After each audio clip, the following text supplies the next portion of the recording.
The old clock on the wall struck 5. Its chime echoed through the cracked walls of a small, dimly lit apartment on the rougher side of Milwaukee. Each day, that sound sent a shiver down the spine of a little girl named Emily. 5 o'clock wasn't just a number. It was a sentence, an inevitable moment that marked the beginning of pain. Her tiny hands clenched the torn edges of her teddy bear, the only friend who had never raised a hand to her. Emily was 8, but her eyes carried the weariness of someone much older. Her father, once a promising jazz pianist, had drowned his dreams in bottles long ago. After her mother died in a car accident when Emily was 3, the warmth in their home vanished. Grief twisted into rage, and her father, now jobless and bitter, began taking it out on the only person left, his daughter. Every day at 5, when the liquor took over, he'd come home. Sometimes yelling. Sometimes silent. But always angry. And Emily, knowing what would come, would hide in the corner behind the worn-out sofa, praying to a God she wasn't sure listened. Then, one Thursday afternoon in late November, cold, gray, and unforgiving, something shifted. Emily sat on the front steps of her school, her legs tucked under her, pretending to tie her shoe as she waited. She didn't want to go home yet. Her teacher, Miss Parker, a kind woman with soft eyes and scarves that smelled like lavender, noticed. She always did. "Emily, is everything all right?" Miss Parker asked, crouching beside her. Emily looked away. "I'm just waiting for my dad. He's late." But Miss Parker knew the truth. She had seen the bruises hidden beneath long sleeves, the way Emily flinched at sudden movements, the hollow way she smiled. Teachers were trained to see those things, but more than that, Miss Parker felt it. She had grown up in a similar home, once upon a time. That day, Miss Parker didn't press Emily with questions. She simply said, "Why don't you help me carry some papers to my car?" Emily nodded, grateful for a few more moments before facing 5 o'clock. They walked together, and as they reached the parking lot, Miss Parker's phone buzzed. She answered, speaking briefly, then knelt down beside Emily again. "My sister just called," she said softly. "She needs help watching my niece this weekend. I told her I have the perfect helper. You think your dad would let you come stay with me for a day or two?" Emily's eyes widened. She had never been invited anywhere before, not like this. He won't care," she whispered. "He probably won't even notice I'm gone." Miss Parker paused, and then said gently, "Well, maybe it's time someone noticed you, sweetheart." That weekend turned into a week. At first, Emily didn't know what to do in a house without yelling. She tiptoed around, waiting for something bad to happen. But it didn't. Instead, she was met with hot cocoa, bedtime stories, and laughter from Miss Parker's niece, Lily. For the first time in years, she slept through 5 o'clock without fear.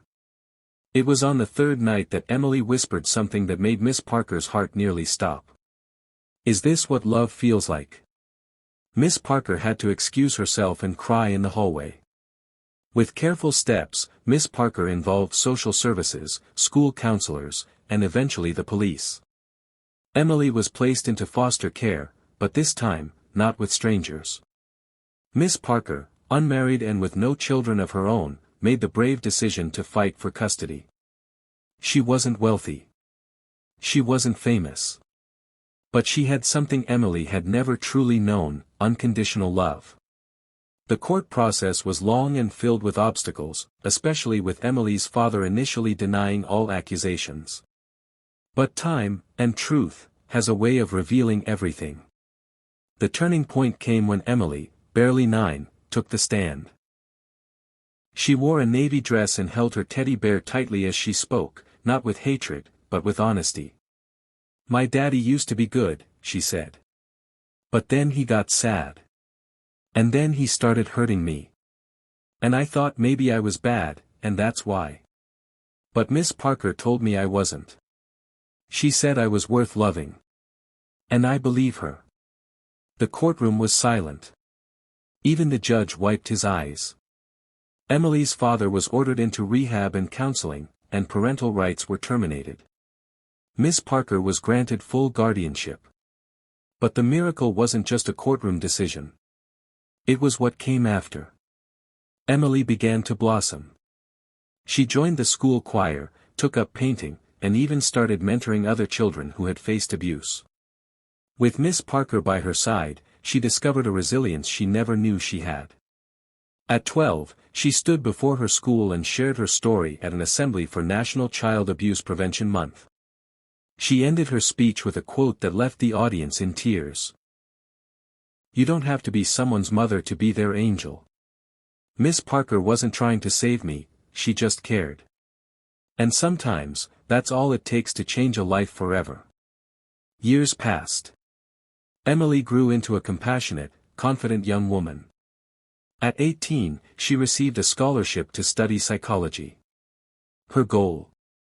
To become a child therapist, so no child would ever have to wait for 5 o'clock with fear in their heart.